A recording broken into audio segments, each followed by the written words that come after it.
वरहमतुल्लाहि वबरकातुहू। अल्हम्दुलिल्लाहि रब्बिल आलमीन वस्सलातु वस्सलामु अला सय्यिदिल अंबियाइ वल मुरसलीन। अऊज़ु बिल्लाहि मिनश शैतानिर रजीम। बिस्मिल्लाहिर रहमानिर रहीम। वल्लाहु यअलमु मा तुसिर्रूना व मा तुअलिनून। आमन्तु बिल्लाहि सदक़ल्लाहुल अज़ीम। हज़रात मोहतरम, अल्लाह रब्बुल इज़्ज़त ने कुरान पाक में इरशाद फरमाया कि अल्लाह जानता है कि जो तुम छुपा रहे हो और जो तुम ज़ाहिर कर रहे हो।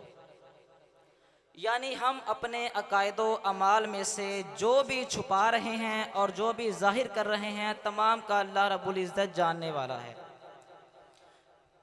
ये जो आयत अल्लाह रब्बुल इज़्ज़त ने नाज़िल फरमाई है, ये आयत हमें क्या बता रही है, क्या सिखा रही है, हम इससे क्या सबक हासिल कर रहे हैं। कुरान की इस आयत को पढ़ने के बाद, सुनने के बाद जो बेदारी हासिल की, उस बेदारी का मकसद क्या है। कुरान हमें बार बार जगाता है, बार बार उभारता है कि ए इंसान, जो तू कर रहा है इन तमाम को अल्लाह रब्बुल इज़्ज़त देख रहा है। तेरे अकायदो अमाल को वो जानने वाला है।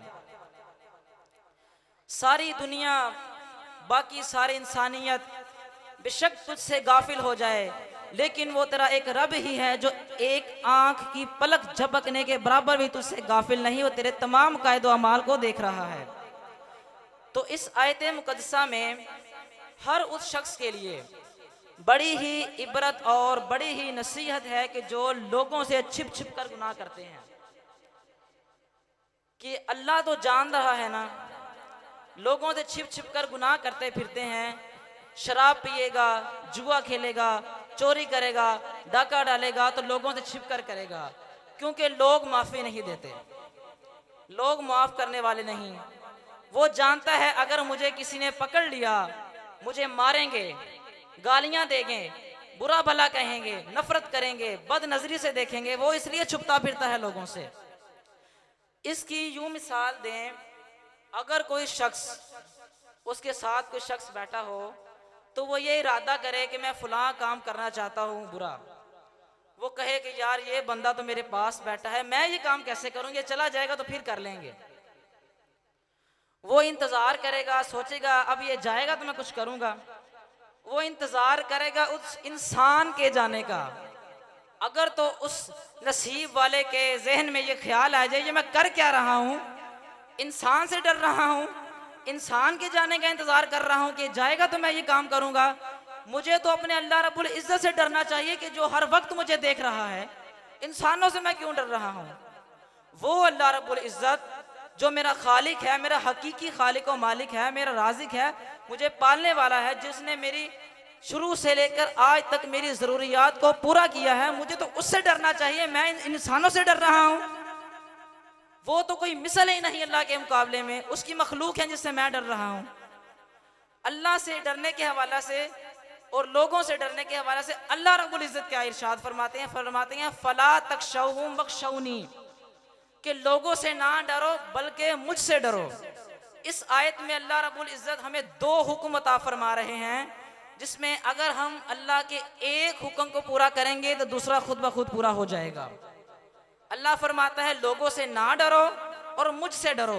अगर हम अल्लाह से डरेंगे, पहला हुक्म ये, और दूसरा खुद ब खुद पूरा हो जाएगा। जब हम अल्लाह से डरते हुए कोई बुरा काम करेंगे ही नहीं तो हमें क्या जरूरत है किसी इंसान से डरने की।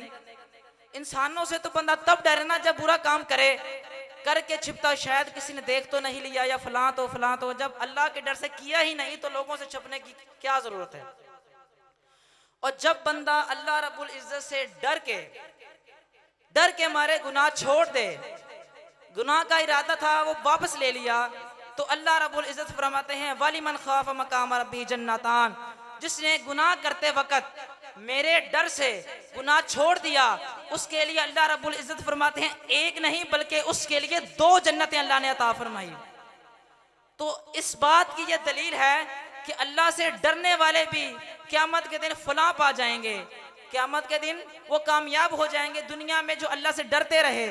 तो इसलिए अल्लाह रब्बुल इज़्ज़त से ये दिल से दुआ है कि अल्लाह रब्बुल इज़्ज़त हमारे दिलों में अपना डर पैदा करने की तौफीक अता फरमाए और अपनी मोहब्बत भी पैदा करने की तौफीक अता फरमाए और दुनियादारों से बचने की तौफीक अता फरमाए, इनके डर से बचाए।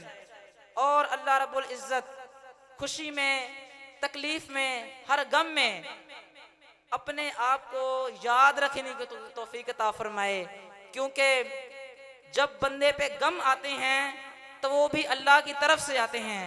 वो इसलिए आते हैं क्योंकि जब बंदा अल्लाह को भूल जाता है तब वो गम जो है अल्लाह रब्बुल इज़्ज़त इंसान को देता है कि अब मुझे दुआओं में याद करेगा, या अल्लाह ये मेरा काम ऐसे नहीं ऐसे हो जाए, मैं इस तकलीफ में हूँ ये हो जाए। जब खुशी मिलती है तो याद नहीं करता, कहता है सब मैंने किया। ओ इंसान, तूने कुछ भी नहीं किया, तूने कुछ भी नहीं किया, ना तू कुछ कर सकता है। जो कुछ भी किया वो तेरे अल्लाह रब्बुल इज़्ज़त ने किया। अगर तो तेरे ऊपर कोई खुशी आती है तो तू उस वक्त ही अल्लाह रब्बुल इज़्ज़त को याद कर कि मालिक तेरा शुक्र है कि तूने मुझे ये फलां खुशी अता फरमाई, मैंने ये किया, ये मैंने नहीं किया, ये मैंने तेरे दिए हुए इनामात से किया। अगर कोई शख्स आपकी मदद करे तो ये नहीं कहना कि फलां ने मेरी मदद कर दी, फलां ने ऐसे कर दिया, और ये कहना है कि अल्लाह रब्बुल इज़्ज़त ने उसे मेरे लिए वसीला बना दिया। काम तो अल्लाह रब्बुल इज़्ज़त ने किया। खुशी में अल्लाह को भूल जाते हैं, तकलीफ में याद करना शुरू करते हैं, ये कौन सा ईमान हुआ? इसलिए दिलों में इस हसरत को ख़त्म कर दीजिए और अल्लाह रब्बुल इज़्ज़त को खुशी, गमी, तकलीफ में याद करिए, क्योंकि जो तकलीफ होती है कभी कभी ये बहुत बड़ी खुशी का बाइस होती है। अल्लाह रब्बुल इज़्ज़त कभी कभी छोटे गम देकर बड़ों से बचा लेते हैं, छोटी तकलीफ देकर बड़ी तकलीफ से बचा देते हैं, लेकिन नादान इंसानों को इस बात का पता नहीं। अल्लाह रब्बुल इज़्ज़त से दुआ है कि हमें इन बातों पर अमल करने की तौफीक अता फरमाए। और मैं एक बात करना चाहता हूँ कि मेरी इतनी हैसियत नहीं थी कि मैं आपके सामने खड़ा होकर बात कर सकूँ। ये तो मेरे उस्ताद मोहतरम अल्लामा फ़हीम अब्बास अशरफी साहब का जो अल्लाह ने वसीला बनाया मेरे लिए कि आज मैं आपके सामने खड़ा हूँ, वरना मेरी तो इतनी औकात भी नहीं थी। अल्लाह रब्बुल इज़्ज़त इनका साया हमारे ऊपर तादेर कायम फरमाए। आमीन। वसल्लल्लाहु तआला अला हबीब।